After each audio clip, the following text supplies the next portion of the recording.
do the worksheet for section 3.6, solving rational inequalities. We have a part A above here, and then we have a B, C, and D below that correspond to it. Okay, so let's go through the steps here. The first step we want to do to solve a rational inequality is find equivalent inequality with a 0 on the right-hand side.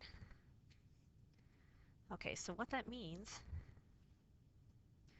is I want to have a 0 on the right-hand side, so I'm just going to rewrite this as x plus 1 over x minus 2 is greater than or equal to 3. I want to bring the 3 over.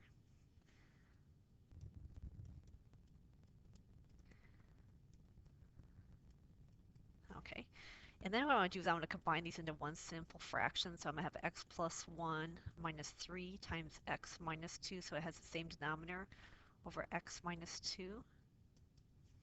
If I simplify that further, I'm skipping a couple steps because of room, I get negative 2x plus 7 over x minus 2 is greater than or equal to 0. Okay, so that's our very first step. We're done with that. Okay, let's go to the next step. Okay, step 2, let's do that next. Change the inequality sign to an equal sign and solve. Okay, so I'm going to change, instead of greater than a sign, greater than equal sign, I'm going to have just an equal sign.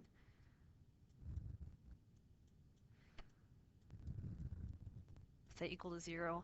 I'm going to solve this. To solve this, first thing I would do is multiply both sides by x minus 2. So I multiply this side by x minus 2, which just gives me 0. If I multiply this side by x minus 2, this cancels out. So I end up with negative 2x plus 7 is equal to 0. And if you go ahead and solve that, we know x is equal to 7 over 2, or 3.5. Okay, so that takes care of step 2.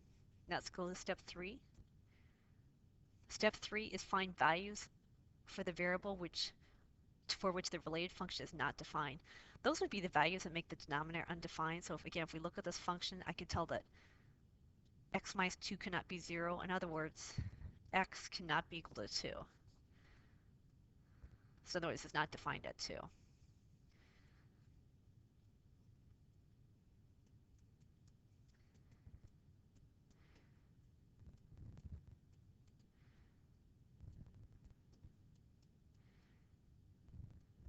Okay, now we're going to go to step 3. Okay, for step 3,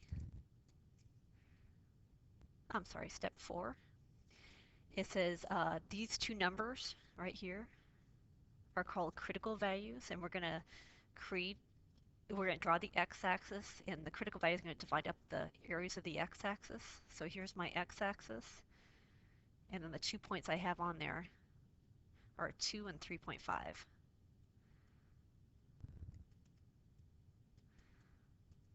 Okay, so this breaks up the number line into 3 different parts, so let's label each part. This part right here is negative infinity to 2. Now I'm going to go ahead and put it down here on this table that we'll use in a minute here. This part right here is 2 to 3.5, or 2 to 7 halves if you prefer that way.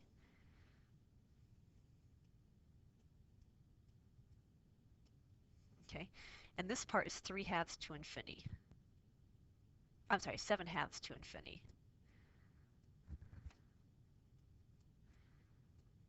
Or you could put 3.5 instead if you choose. Okay. Okay, to continue with step 4, it says then test x values from each interval to determine if the function signs in the interval. So what we're going to do is pick test points in each one. So for the first part, I want to pick a point between negative infinity and 2. So I just picked the value of 0. Okay, which is right there. And then what I want to do is plug it into my function to see if it's positive or negative. So what I'm going to do here, this is what I'm going to write down as f of x. That's what we found right here.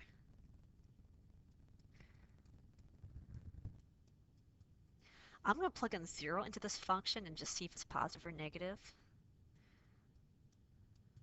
So I get negative 2 times 0 plus 7, 0 minus 2. That gives me negative 7 halves. So that's negative. Okay. All I'm really interested in this is a sign. Okay, let's go to the next part. For the next part, I want a number between 2 and 3.5, so between 2 and 3.5, so I pick 3. And again, I plugged it into my function. I'm going to try to write it in here as well as I can. So it's negative 2 times 3 plus 7, that's my numerator, divided by 3 minus 2. That's my denominator. If I go ahead and simplify that, that becomes 1 over 1. So the whole thing becomes 1, which is positive. Okay, fine, let's do the last one. For the last one, I want a number between 3.5 and infinity. So I picked the number 4. I plugged it into my function. And f of 4 ends up equaling negative 1/2, which is negative. Okay. So now we're at step 5.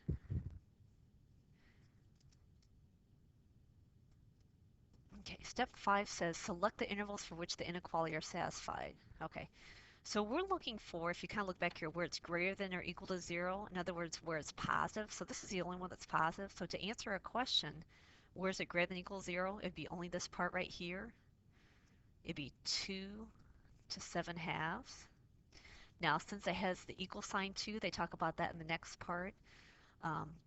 It says if the inequality sign is less than or equal to or greater than or equal to, the solutions found in step 2 should be included. Step 2 means we want to include the 3/2, 3.5. So in other words, I want to include the 7/2. I never want to include this part because that's what makes it undefined, and they mention that here. So this would be my final answer for this particular case. It would be 2 to 7/2, including the 7/2. Okay, let's go to the next part. I'm going to erase a little bit here first before I begin. Just get rid of some of this here. There we go. That way we have some more room. Okay, let's go to the B and the C part. The B and the C part has the same exact question, but this time it says less than or equal to, so you're looking for where it's negative. It's negative here, and it's negative here, so I want to include those two parts. So negative infinity to 2, and, or I should say, 7/2 to infinity. Again, I want to include the 7/2. I do not want to include the 2. So I put a bracket around the 7/2 to infinity.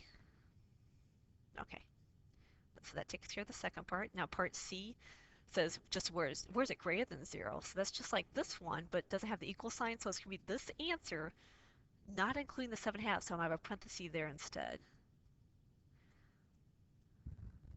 Okay, so that takes care of part C. Part D is just like part B right here. But again, it has a less than sign, not less than or equal to, so that means, again, the 7/2 I'm not going to include. I'm going to put a parenthesis instead.